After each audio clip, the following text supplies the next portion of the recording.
Hello, this is Priscilla with Scylla Travel, helping you live the dream through travel. And how is everyone doing today? We are here to talk about Ghana, experiences that make Ghana absolutely unforgettable. And again, my name's Priscilla Scylla Travel, helping you live the dream through travel. And I help empty nesters travel with heart, heritage, soul, and adventure. And again, Ghana is front and center today.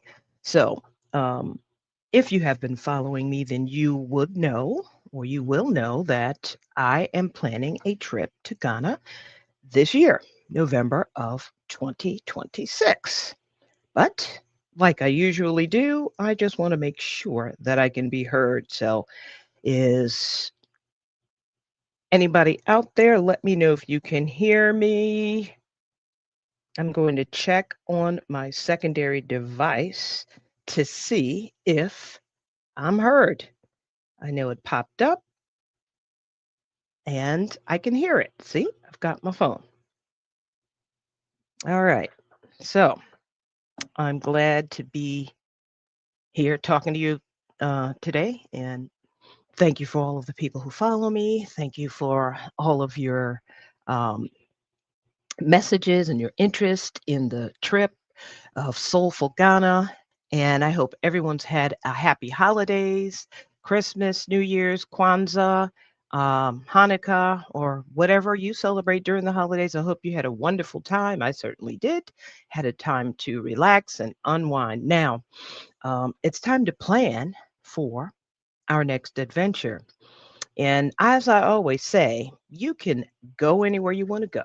You can do anything you want to do as long as you have a plan and a budget. And again, my name's Priscilla with Solo Travel, helping you live the dream through travel. And I help empty nesters travel with heart, heritage, soul, and adventure. And today's topic is about experiences that make Ghana unforgettable.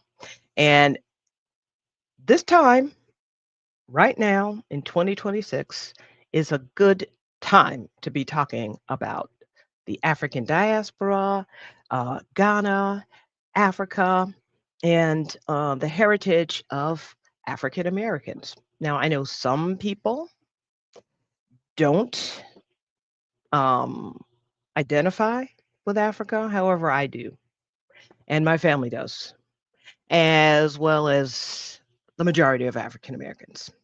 So we've always known where we hailed from. There's just too much evidence, even though we are Americans and we live here and we've been here for multiple generations, 13, 14, 15 generations, but we still want to be able to connect to where our ancestry came from, the African portion of it. Because after being here in the US for so long, of course, our DNA, we do have some other people that are in our line, and that's a story for another day. However, because of the conditions that Africans who were um, exported to the New World had to undergo as um, slaves, enslaved people, providing free labor, creating the wealth of the country and countries in the Americas, plural, including North America, South America, Caribbean, Central America. So they were colonies hundreds of years ago. And in order for them to create the wealth that they did, they needed labor. And they got that labor from the continent of Africa.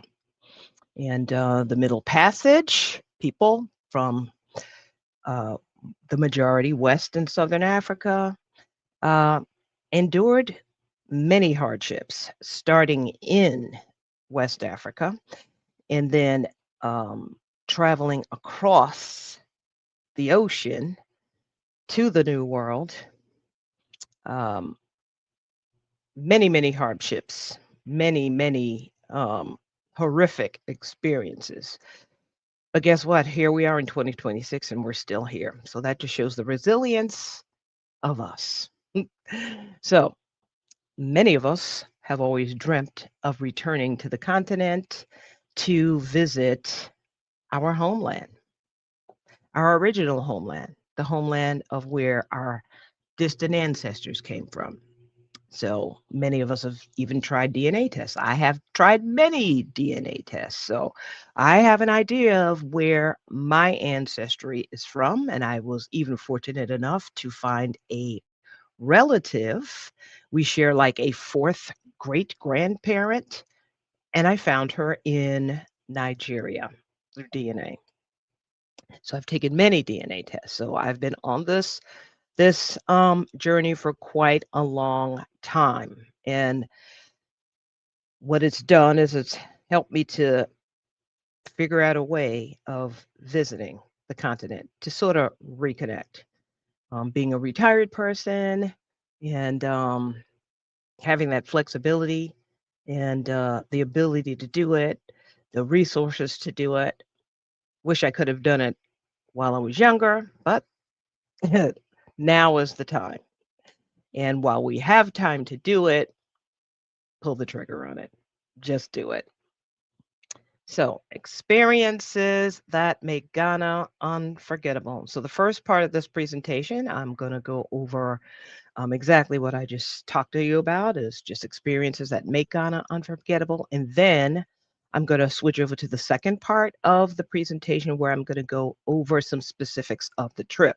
So, right now, I am live on YouTube, and most of you have signed up for this webinar. If you miss it, you will get a replay in your inbox.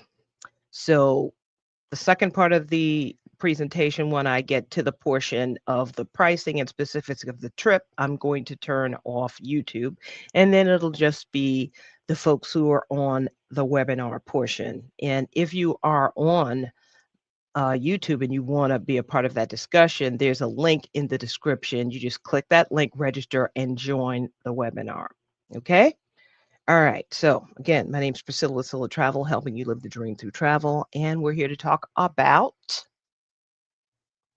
experiences that make Ghana unforgettable. So, first, we're going to, my slides are moving too fast. There we go. This is not your typical type of vacation. Okay, this is not your typical vacation. This Ghana trip is a trip of a lifetime. And like I mentioned before, many of us have dreamt of visiting the continent, but not knowing where to begin, not knowing anything about Africa, Africans, where our ancestors hailed from, where they came from, what their culture was like. We always heard negative things, not good things. And I'm sure, oh, well, I'm sure, not only am I sure, I know that they on the other side of the world have heard negative things about us. And I'm talking about African Americans or Black Americans. So, yeah. So, me growing up in Brooklyn, I live in the South now because that's where my mother was from. Um, my parents were both, my father was from the North, my mother was from the South, my father was from Pennsylvania. My mother was from South Carolina, and they met in New York, and they got married and had my sister and I. And they, I was born in the '60s, so my parents were very, very, very pro-black, and they were invested in the civil rights movement. They came through the Jim Crow period. They came through segregation. My mother used to tell me about how they had what Jim Crow laws were, which were to prevent um, African Americans from voting, is they had separate rules. So for the African Americans, you had to be able to read the preamble of the Constitution. And if you couldn't read that, then you weren't eligible to vote. So my grandparents didn't vote until after the Civil Rights um, Act and the Voting Rights Act was passed. So they were in their 60s by the time they were able to vote. Because during my grandparents' time, school for Black people was only, what, a few months out of the year. And because most of them had to farm. So my grandmother says she went to the third grade. And I don't remember what grade my grandfather went to. Same in other parts of the world. It was always a concerted effort to keep Black people from getting an education. Always. But we always found ways around that. We're very resilient people. We refused to take what we were given. We refused to continue being chattel and not getting our due. And there were many, many, many challenges thrown our way to derail our progress along every step of the way, every time throughout history. Um, we gained some sort of financial independence, status, um, a decent life. Then there were the people who didn't want that, and that was generally the entire society. Worse in the South, but it was not relegated to the South, where Black peoples were run off of their land, houses burned, lynchings. That's the unaliving and terror of African Americans in this country. And this is after slavery. Okay, so the backlash always came after a level of Black success, and now we're seeing it happen again. So now this is a good reason for people to want to visit Ghana. So some of us have always dreamt of visiting, and now we're able to do that. So this is not your typical type of vacation. And what a trip to Ghana does for you is it engages your soul because of like the stories that I talked about a few minutes ago about a little bit of the history of African Americans in the United States. Um, it wasn't always good for us. And my generation, actually my daughter's generation, is the first generation in my immediate family, like, yeah, that were born free.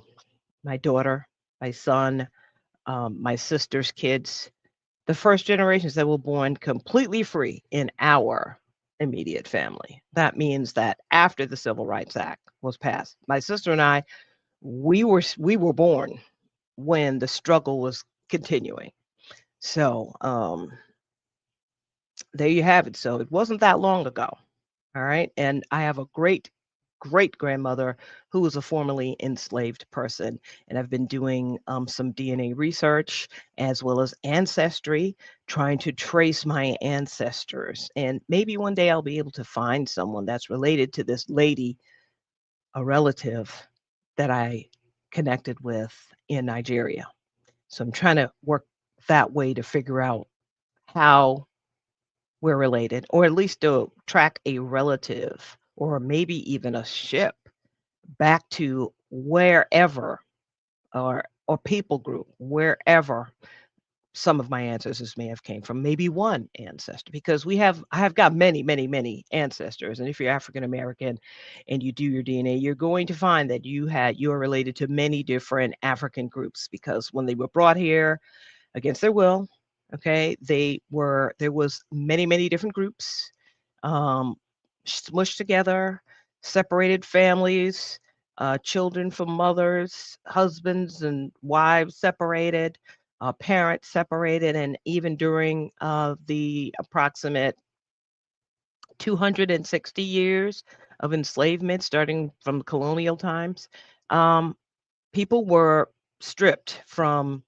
their parents and their lineage. It was a concerted effort. It was by design that they did these things to um, separate people from who spoke the same language. Maybe they came from the same region. So it was really a system of terror that continued for a long time, from colonial times through the founding of the country, even though African Americans fought in every single war, even though Revolutionary War, and still weren't granted freedom. Okay. Um, Up until the Civil War. And a lot of people don't realize that Americans actually turned the tide of the Civil War because Abraham Lincoln relented because the Union wasn't doing so well during the beginning part of the war. He relented to allow African Americans or the formerly enslaved to join the Union Army. And they did that, and they turned the tide of the war. So they were called U.S. colored troops. And I believe one of my ancestors belonged to or was in this colored troop and fought for his freedom. So we did fight for our freedom, and our ancestors in America did resist. They resisted all the time, but it was very difficult because the entire society was involved in it. So it's not just the Southerners, because it was the entire wealth of the nation was built on enslaved labor, free labor. And people were disposable. They were chattel. They did not have personhood. So chattel slavery is a especially insidious type of enslavement that was created specifically for the plantation economy, or what I call um, a penal colony, a penal system. That's basically what it was. It was a penal system passed down from mother to child for a person's entire life. I want you to just think about what that would have been like to be born having done nothing, but yet you're a prisoner and yet you have no rights. You're being punished your entire life and kept in line by brutality and stripping of your personhood and separation of mothers and children. So it was a common practice to separate um, babies from their mothers once they got about a year old. And that baby would be given to an older Black woman to raise, and then the mother would be sent to another farm. So it was a concerted effort to separate families. It's also with families, married people. Sometimes they would give that wife to someone else, and then there were breeding plantations, and that is just what it sounds like. Um, After the transatlantic trade was ended, um, they had to figure out a way of creating more property, and they did that by breeding. And many times, the slave masters, their sons, friends, overseers, they assaulted the enslaved women. So we have some European DNA. So most African Americans have anywhere between 5 and 20% of European DNA. Okay. Now, many did marry Native American people, but that's not the majority. Africans were brought here to the United States to work, and they were disposable until they couldn't get any more. Okay, so now fast forward to why this is not your typical vacation. And yeah, I have to give that history lesson because there are forces which want to forget about history. But we're not going to let that happen because we're here and it's our history and it's our family story. Okay? Okay. So, what Ghana does is it engages your soul. It helps to restore that was interrupted. So Ghana is inviting you home. And Ghana is a country in West Africa, formerly known as the Gold Coast. And you may not have done your DNA, and you may not know what people group or tribe you are related to, but that does not preclude you from visiting Ghana. And if you're not an African American person, you should still come because you want to know the truth. You may have African American family members, okay? Because our families are integrated. So you want to be supportive of your family and you just want to know the truth, okay? So let's see. I'm just going to check to see if there are any comments or any questions. If you've got any comments or any questions, just be sure to put them in the chat and I will answer them for you. Again, this is Priscilla Travel, helping you live the dream through travel. And I help empty nesters travel with heart, heritage, soul, and adventure. And I'm talking about Ghana because there's a trip coming up this year. Okay. So Ghana is inviting you home. And what I mean by that is that you may not know specifically where your ancestors in West Africa hailed from because that was a long time ago. It really was. But you still want to know, you want to reconnect because you want to, there's just something that's missing. It's like the chain has been broken. So if you have ever had family members, especially if they're siblings and cousins around the same age group, and a sibling passes away, it's you feel like the chain's broken. It feels like there's something missing. There's something missing. There's a person missing. So it's similar, and we don't forget those things. And as much as people want us African Americans to forget that, we don't forget, and we're not going to forget. We don't ask anyone else to forget. So we're not going to forget. And we're going to tell our stories and we're going to pass our stories down to our offspring because it is a miracle story, a miracle story that we even survived. Okay. All right. About Ghana. So here's a little bit about Ghana. Ghana was established as a republic midnight, March 6, 1957. And Kwame Nkrumah was the first president. And they declared their independence from England. Ghana is a free and stable government, and it's been that way since 1993. And it's a presidential republic. They have a president, vice president, a constitution, and other administrators.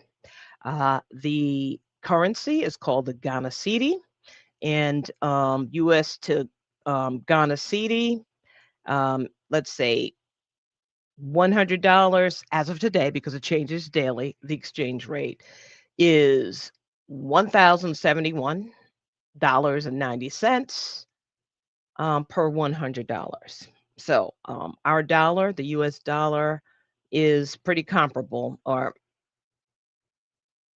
it's a higher value than the Ghana Cedi, but it fluctuates. Okay. Um, Ghana also performs very well in healthcare, and it's experiencing a period of economic growth. It's also a peaceful place. That's one of the things that I noticed when I visited, is how peaceful it was. The greeting is Akwaba, meaning welcome. Now, more about Ghana. Ghana is a multi-ethnic country, meaning that there's over 100 ethnic groups living in Ghana. The largest ethnic group are the Akan people, and they account for about 40% of the population. An interesting thing is that the official language in the country of Ghana is English, and that comes from colonization. So they were colonized by the English, so they speak English. They still maintain English, but they still have other languages. There are 11 government sponsored languages in the country of Ghana, and these are just a number of them.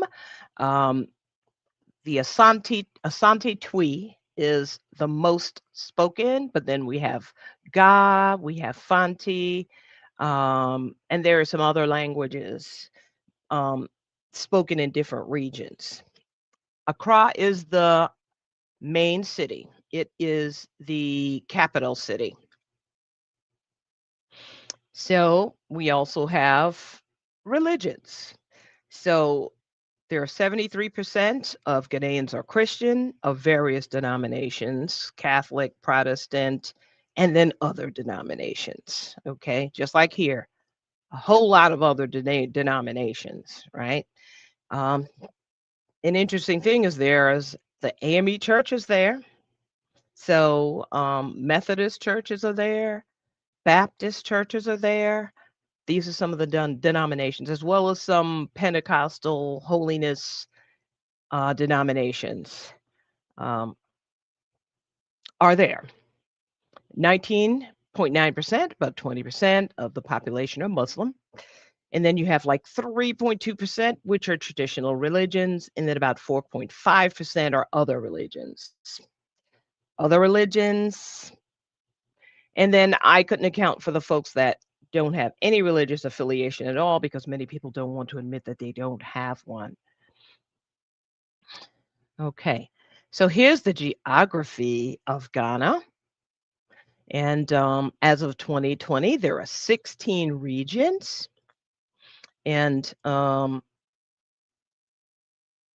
of those 16 regions, let's see, Greater Accra, where the capital is, and the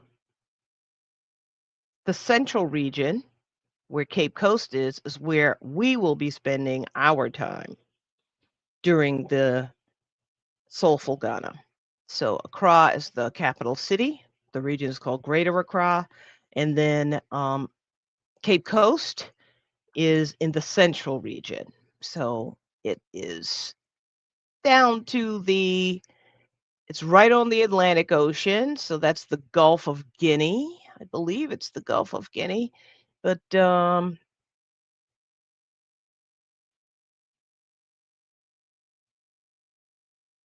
the Atlantic Ocean is there. And sorry about that. It just keeps fluctuating my slides. So let me go back. Here you go. So you can see where it says the Atlantic Ocean. You'll see the Greater Accra is where Accra City is. And the central region is where Cape Coast is. And that's where the Cape Coast is where the castles are. Elmina Castle and Cape Coast Castle. Okay, so the climate. All right, so the climate, you have two seasons. You've got dry season and you've got rainy season.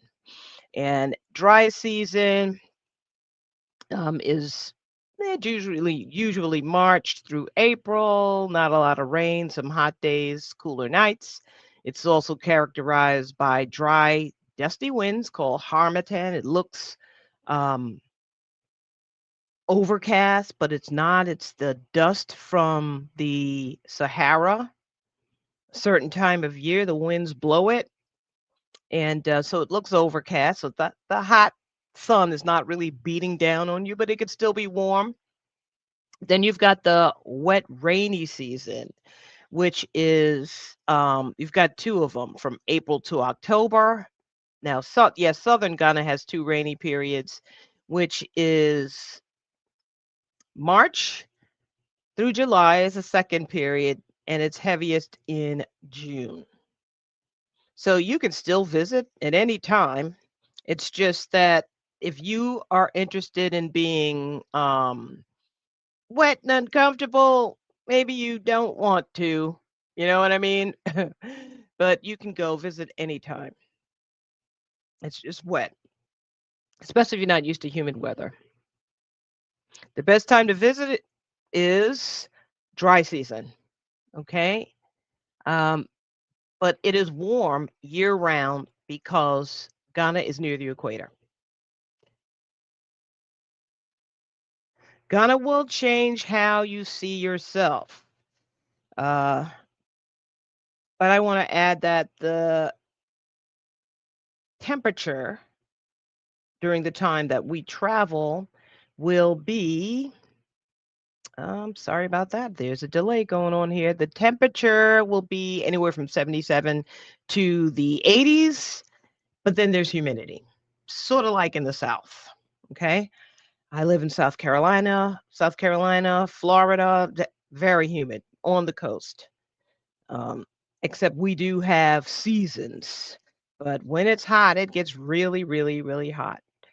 Now, Ghana will change how you see yourself. And how? How does it do that? So now I'm going to talk about some of the experience to be had in Ghana, uh, like a naming ceremony. And that's where you receive your Ghanaian name. And what that does for you is it helps restore your history. And so we get a little sash here. Once you get, that's the Queen Mother doing my naming ceremony. You get a little sash like I've got. And let us see, that is the back. You get a little sash, Akuya, Dansoa. Okay. Akuya, female, Wednesday born, Dansoa. And then they gave me an attribute, meaning an expressive person. You get your sash, and you get your the queen mother or whoever's going to be doing the ceremony will give you your name, and then you'll get your sash, and it's just a nice experience. It really is. It's a nice experience to get your name, because that's something that's done traditionally throughout Africa. They have naming ceremonies, and it's a family affair. The person gets a name, and just to return and be adopted by a family, because a family has to be willing to do it. And you get a certificate. And that's me getting my certificate, standing with the Queen Mother. I'm sitting, the Queen Mother is standing. And then we move on to Cape Coast. This is the area where a lot of the heritage for the African diaspora, this is where the interest comes in, because people um, from the diaspora, not knowing specifically where they came from, but knowing generally where they came from, may not have the ability to visit all of these countries, because these countries did not exist back then. They were kingdoms, city states, and there were governments, kings, chiefs, and different ethnic groups. This is a picture of Elmina Castle, and it was established, constructed by the Portuguese in 1482. And that's when the Gold Coast was established, because the Portuguese went there to establish trade. There, even though they were circumventing, they didn't want to go through the Mediterranean because of the Ottoman Empire controlled it. They still heard of this region where there was lots of gold, and they wanted to establish trade. And over a number of years of asking the chiefs, the local chiefs, could they build a trading post there, because they were on ships, so it made it difficult for them to trade, because they bring the ships there, they had nowhere to store their goods, and they wanted to have a permanent place so they could be stationed there, do their trading and collecting, and have it there at this fort. And then when the ships came back, they wanted to be able to go to this one place, and they wanted some protection too. So after a number of years, one of the chiefs relented and allowed them to build this um, fort. We call it a castle. It was established as a trading post for gold, ivory, and other goods. But later on, it was retrofitted and changed to house enslaved people. So Castello de Mina, he was the architect of this castle. Um, nope, I'm sorry. Castello de Mina is Portuguese for Elmina Castle. Castle. And Diago Zambuja, he was credited for the architecture and building of that fort. It's also the oldest European building in sub-Saharan Africa. So this is a UNESCO World Heritage Site, and we get a chance to go there. And then the Ghanaians tell the story. So in Elmina Castle, there is a place called the Door of No Return. There's one in both, but Elmina Castle was the oldest, and it had a really, really small door. And if you look at this image, you can see that the water used to come, it doesn't come all the way up now to that door, but back then it did. Right now there's a sea break there, so the water doesn't come all the way up. But the door of no return is where the people were when they were ready to board the ships or put the people who were kept prisoner in these dungeons. So the dungeons were beneath the keep of the castle, built for storing goods, now retrofitted to hold humans in particularly inhumane conditions. Hot, no windows, stone in the summer. You could have been imprisoned there for from days to months because the ships came back every 3 months or so to pick up more cargo. But all the while there's trading and raiding and capturing of people to a forced march to these castles. They're forced march through the forest, um, and then held there until they were able to be taken across the Atlantic Ocean, the Middle Passage to the New World. But before that, they used to send the Africans to Portugal. So we're starting with Portugal here. They used to send them to Portugal because the Portuguese needed labor. So during one point in time, there were so many Africans in Lisbon, the main city, um, that it was they wanted to stop having so many Africans come there. But they needed these people. Now that was before the New World, when the trade actually kicked off in hyperdrive, and they industrialized it and created this triangular trade. So coming from the colonies and I'm going to use England as an example, back to England. Um, the finished goods and crops go to England. Sugar, cotton, or textiles goes to England, and then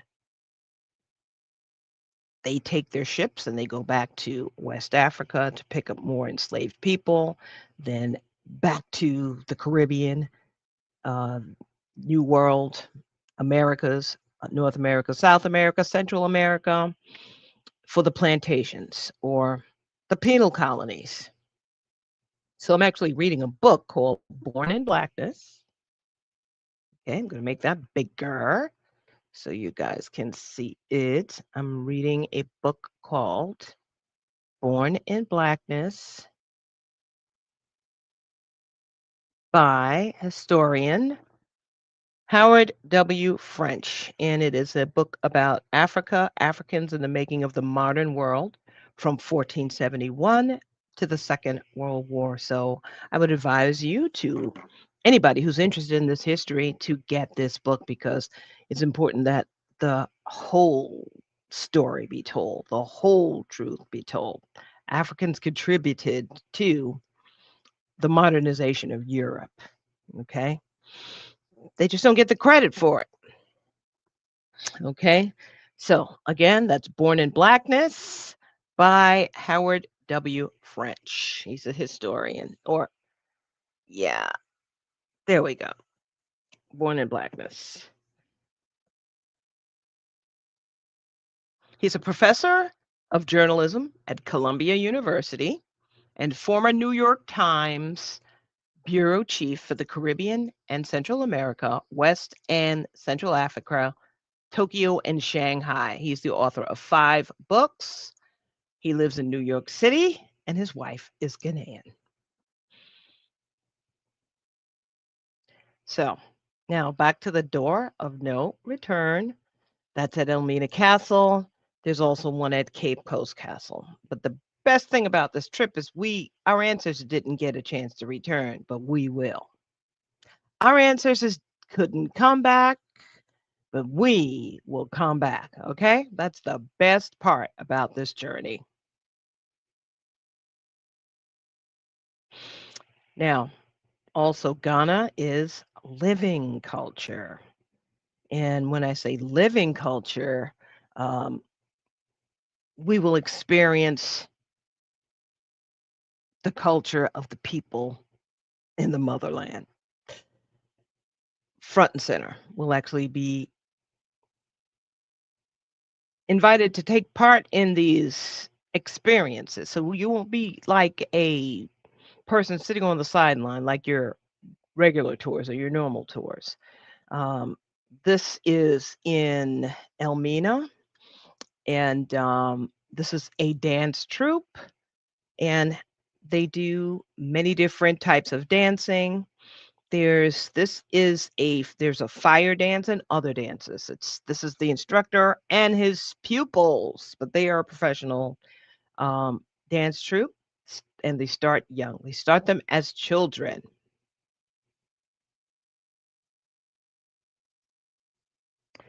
Okay. Also, there are some other experiences like the drumming experience. I always wanted to do that.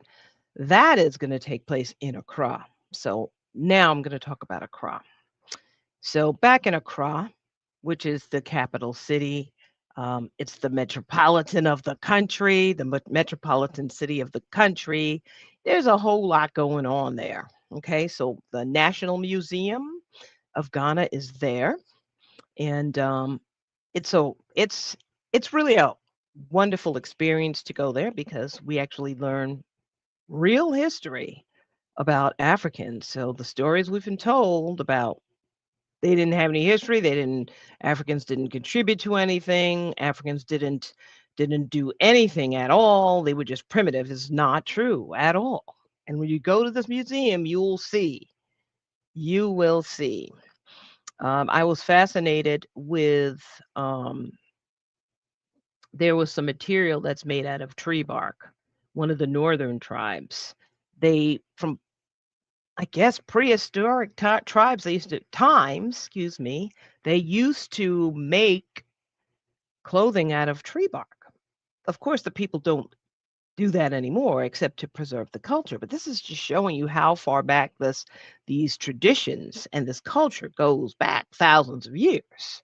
So, definitely. And then there are other relics that you can find in the museum that show early stone tools, early metal tools, sculptures. So, this is the perfect place to go. The National Museum and Gallery, and that's in the city of Accra.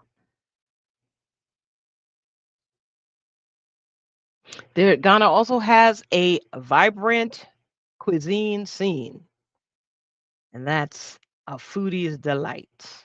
A foodie's delight. That's me. I'm a foodie.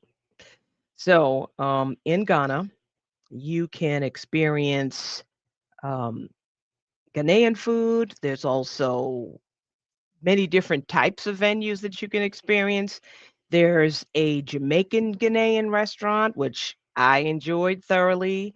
Um, I experienced like a chop bar where I got to pound fufu and eat some of the traditional meals. There went to an ice cream shop. Um, there's all sorts of things, all sorts of venues there for you to take advantage of while you're there in Accra. Okay, there's also vibrant markets for food, fashion, creativity, such as getting dresses made, buying fabric to bring back home. to have dresses made or shirts or whatever you want to make, you can buy at the market, the artisan center, which will be close to one of the hotels, our Accra hotel, and um, and buy Ghanaian goods directly from the sellers. So markets are how people sell things for the most part in Africa, not like supermarkets. There are some, but people shop in markets even for food. Now, the feeling. This is what really surprises people the most when they visit Ghana. They are surprised that they don't feel like a tourist. They actually feel welcome. So that's something that it's a phenomena that many Americans, um, Caribbean people, they feel that when they return to the motherland. Okay, it's different for African Americans when we go. Um, it's just that feeling of belonging or not standing out and being different. Now, of course, you are different, really, because people know by your mannerisms, the way you dress, maybe the way you wear your hair, your jewelry. They will may know that you're either from UK or from the United States, but for the most part, you're not different. So that is a surprising feeling. It's a welcoming feeling. And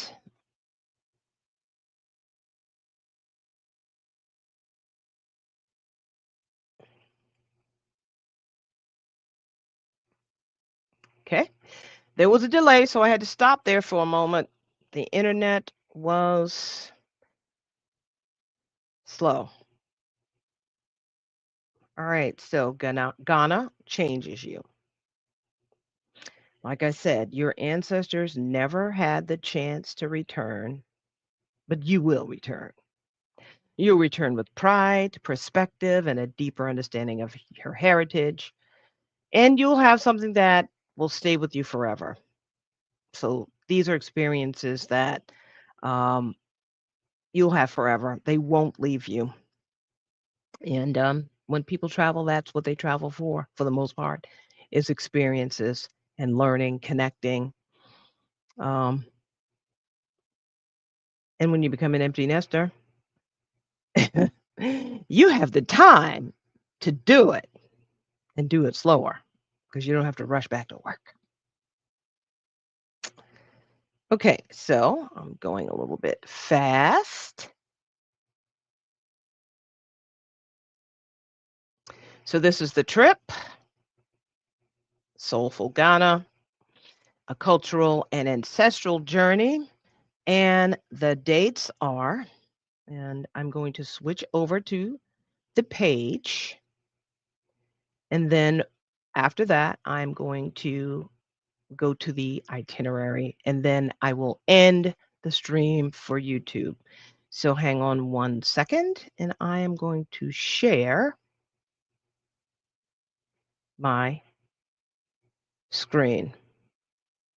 Just give me 1 second.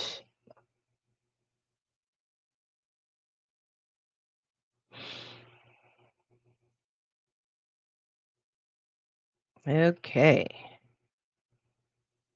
Let me add.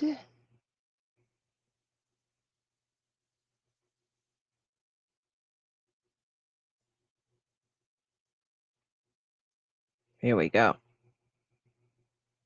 So this is it. This is the trip. This is the page if you're interested in coming. Time is running out. This is the countdown. So this trip's been open for a while, and it's going to close on 12 noon, January 14th. That's the time that you have to make your deposit. So this is just a countdown. If you're not on my list, get on my list. I'll put this link in the chat right now. So if you're not on my list and you don't have any idea of how to book, let me put this right now. in the chat window.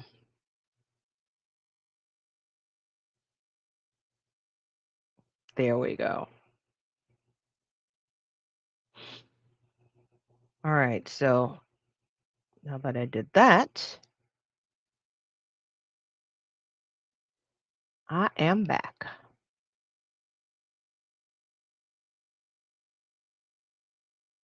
And this is it.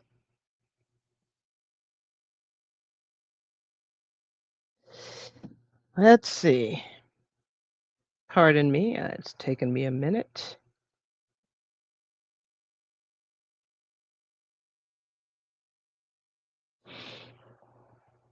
This is the page. I'm going to have to add it back.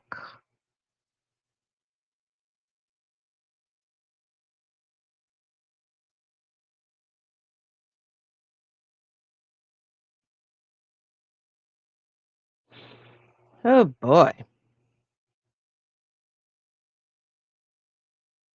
Let me add it to the stage.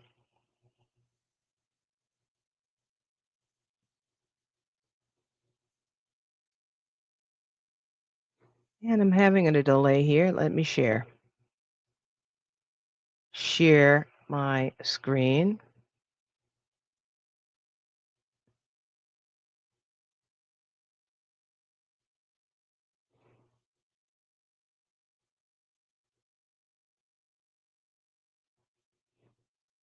Here we go. There. Now, if you sign up now, you get $100 off per person.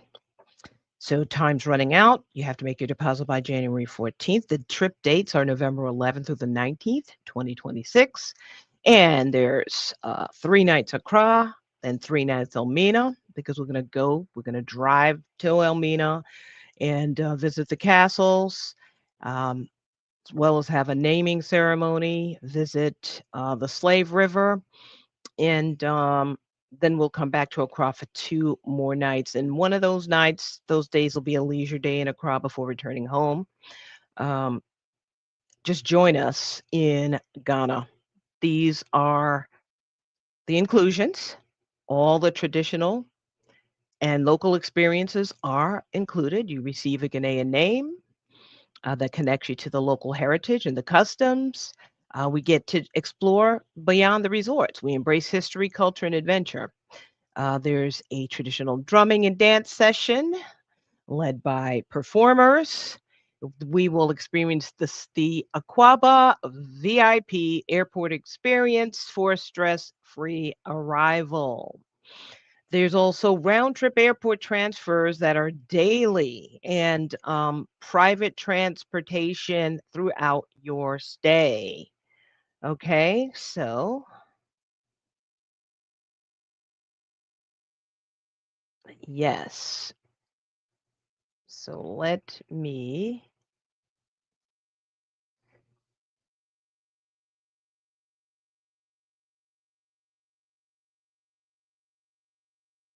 do something here. I'm trying to make sure that I am sharing not only my picture, but also the slides. Okay. All right, let's blow it up.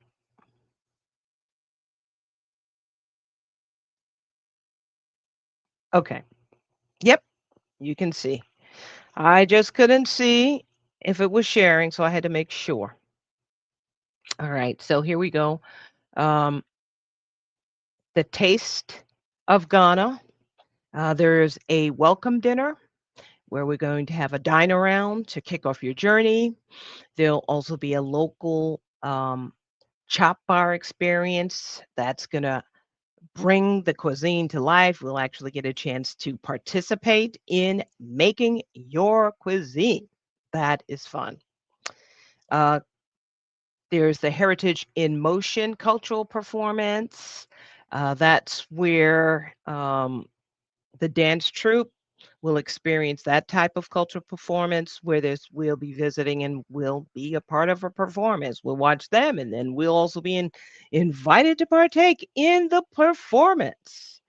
That's including the drumming workshop and there's the Authentically Accra, which I'm dubbing that.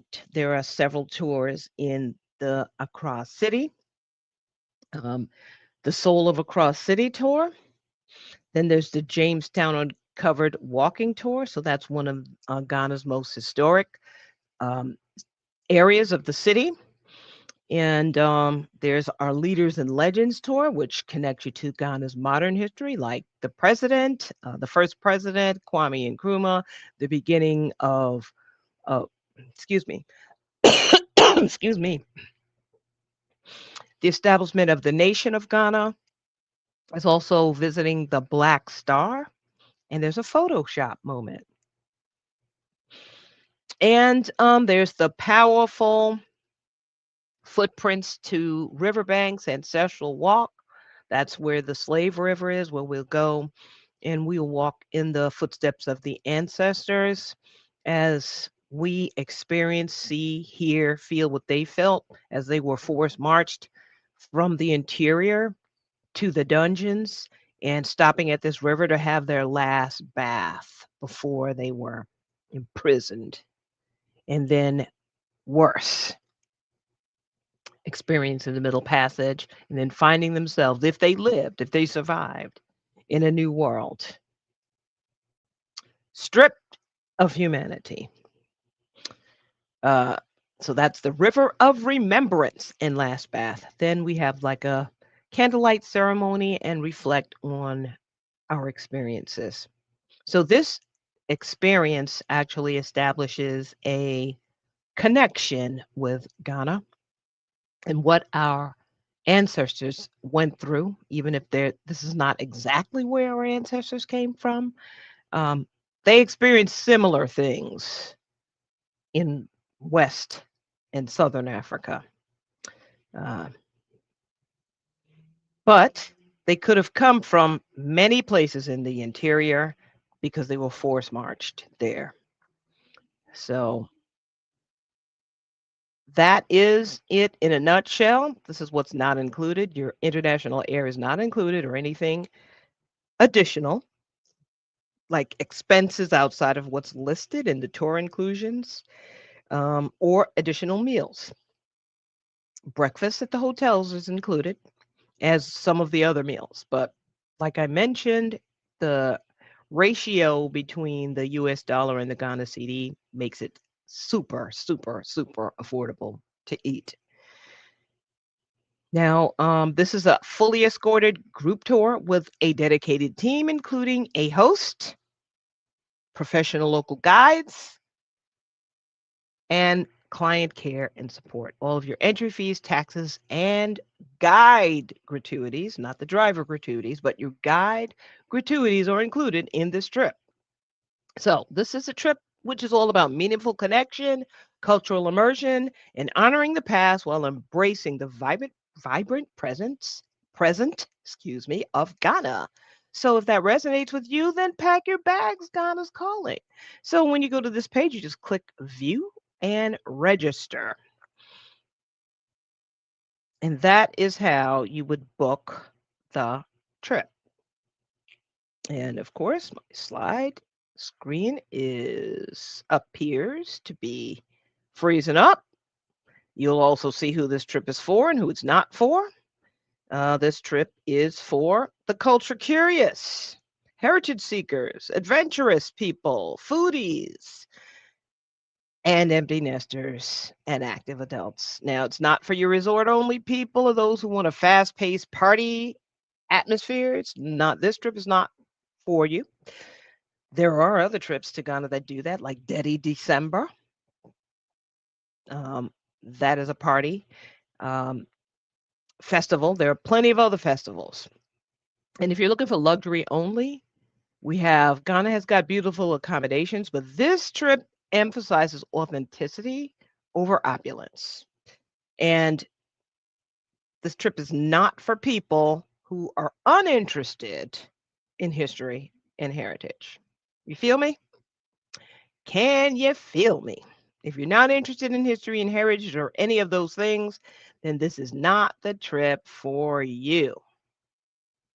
But now I'm going to check to see if anybody's got any comments or any questions. Remember, if you've got any, just put them in the chat here. And let's see. I'm not seeing any, but if you want to, if you're on YouTube and you want to go over the pricing of the trip, then you're going to have to register. The link is in the description of this broadcast, so you could do so. So, right now, what I'm going to do is I am going to end the stream for YouTube, and then I'm going to go over the second part, which is the pricing. So hang on.